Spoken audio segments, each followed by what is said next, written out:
and this is my project, This Land is My Land. It is both a combined effort for the symposium along with an independent research project for an honors course. Now to start things off, raise your hand if when you hear the word gentrification, something automatically bad comes to mind. Great. So you, ma'am, what do you happen to think of? It's just a negative connotation. Right. So what most people happen to think of is rich white people kicking out long-term black and brown residents. But nobody ever talks about what happens to those residents once they get displaced. Well, I'll tell you what happens. They come to my community. They come to eastern Contra Costa County. And with their arrival, they bring a certain richness, diversity, and authenticity into these newly formed areas. So while urban areas lose this multiplicity, suburban areas actually gain it.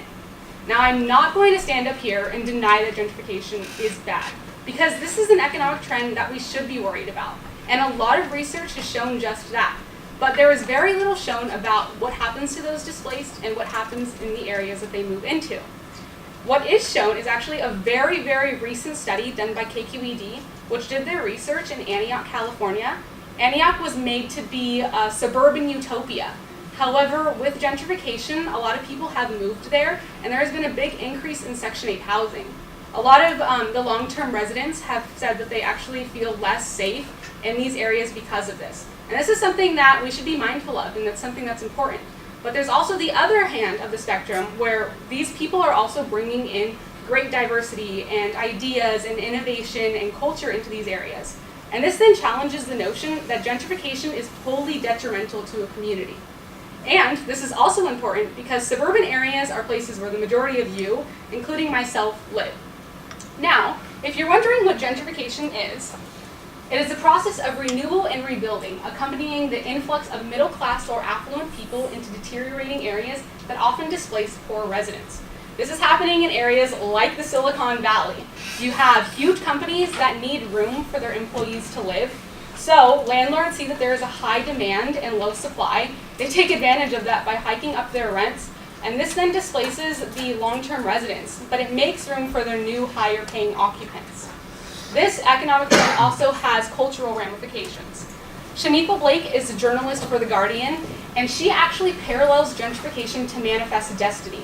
However, instead of armies and genocide kicking out the quote-unquote undesirables, monies and evictions do just that. She grew up in the Fillmore in San Francisco, which was actually known to be the Harlem of the West. But with gentrification, she says that a new hipster preppy techie idea has replaced that area. And she goes on to say that gentrification supplants one culture with another, but it does not fill the void. And here's a picture to show just that. You have your hipster preppy techie dude moving into areas because there's coffee shops and there's bars that appeal to him, along with super low rents. But eventually the rents will continue to increase with this new influx of people kicking out, again, the supposed undesirables. Now, if you're wondering what this looks like economically, backtracking, I did my research to focus in on the suburban areas on the East Bay. So the East Bay is right over here. It's right across from the San Francisco Bay Area. And if you can see up here, you have Contra Costa County, and this is the area blown up. And I focused in on the suburban areas from Walnut Creek eastward to Brentwood, California, which is where I actually live. So if you're, again, wondering what this looks like economically, you can see here that at the very top, you have San Francisco with an average rent price of $3,105 as recorded in 2014. But if you can kind of make out an orange line, the fourth from the bottom, that's Contra Costa County. That's where I did my research. And the average rent was $1,563. So a lot of people move to Contra Costa County because it's still easy to commute to places like San Francisco while not having to devote 90% of your check into paying rent in places like San Francisco.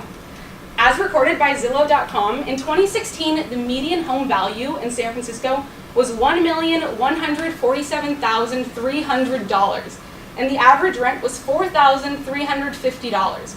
So again, that just goes to show that the rent is really soaring up, and I see a lot of heads shaking no, and that just goes to show, like, a lot of people just can't afford that, especially the long-term residents. So this also has demographic ramifications as well. So this graph's a little bit confusing, but if you can make out that line, that is the 0%. So in 2000, they started this study, and they tried to see the ethnic composition in the San Francisco Bay Area as a whole, and you can see that the Hispanic population and the Asian population have increased from 2000 to 2013. And they've constantly been increasing. However, the white and the black population have had some disparities. Again, it's underneath the line because from previously reported data before 2000, there was a decrease. So in those ethnic groups, there were some changes.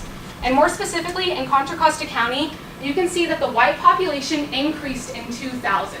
However, when they did the study again in 2008, the white population was actually the only population to have a decrease. Although significantly high, every other ethnic group, including Hispanic, Asian Pacific Islanders, and African Americans, all had increases from that other recorded date. So I took a look at this data and I asked myself, what do these new people that have been displaced bring with them that add more depth into their newly settled communities? For one instance, I took a look around me and I realized that I had never really seen Asian grocery stores in my area. However, when my sister's friend's family opened up the first Asian grocery store in Brentwood, California, I was able to try foods like adobo and lumpia and Thai iced tea and really discover that I love these foods. And so I decided to go to 10 small Asian grocery stores in the area and survey the owners to get a better understanding of store demographics, store history, and future projections. And I asked questions such as, when did you open, why did you open, how many employees do you serve, things of that sort.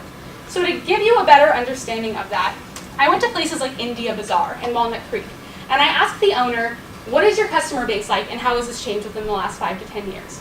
And the owner said that there's been a big change. A lot of people are moving there because it's cleaner and safer, and although Walnut Creek, for some of you know, it's pretty expensive, it is cheaper than places like Berkeley and San Francisco. And although they are an Indian grocery store, they also serve a wide variety of customers from other ethnic groups as well. I went to Oriental Foods / Gift Mart, which was the grocery store component, and then there was the restaurant component called Filipino Turn Turo. And the owner said that they serve a very diverse group of customers, people from West Africa and the Pacific Islands, and along with whites and Asians. But he also said that because there has been such an increase in the Asian population, a lot of store owners and people have seen this and opened up stores of their own, thus creating more competition. And because of that, he actually has seen a decrease in his store population. I went to Punjabi Bazaar, and this is in Concord, California, and they're actually the #1 grocery store, Indian grocery store in Concord. He actually goes on to estimate that 10 to 15% of his customer base is actually because of Dr. Oz. So, as weird as that sounds, Dr. Oz highly recommends a lot of Indian grocery products. So a lot of people then go to these stores and they're able to buy things to help them. So that goes to show that these stores don't just serve as a place to get food for your groceries at night, but they're also a place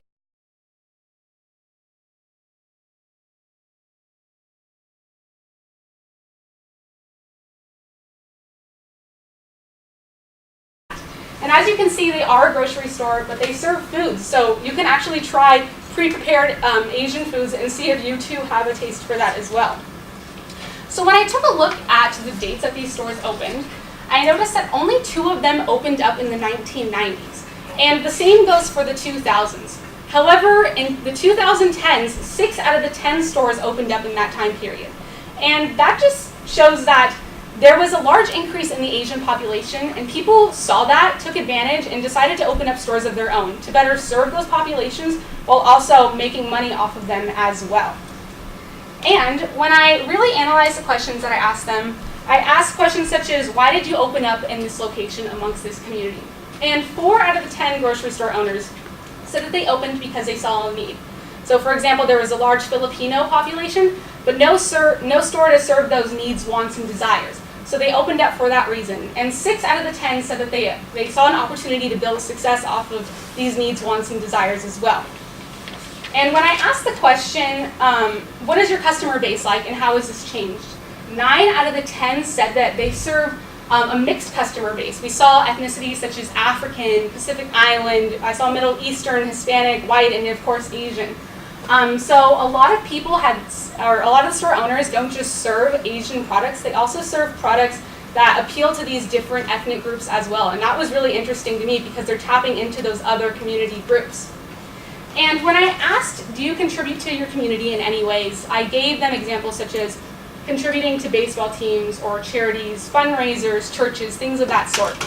And 9 out of the 10 stores said that they would all be willing to, but they didn't know how. I actually got a lot of confused looks because nobody's ever approached them to do this. But again, every single one of them said that they'd be willing to in a heartbeat. So that just goes to show that this is a source of community outreach that we can really be tapping into. For example, we're all honor students, or we all know someone that's an honor student, correct? So, as honor students, we're always looking for new ways to bring income into our clubs. So let's do fundraisers with these stores. Let's really establish that bond.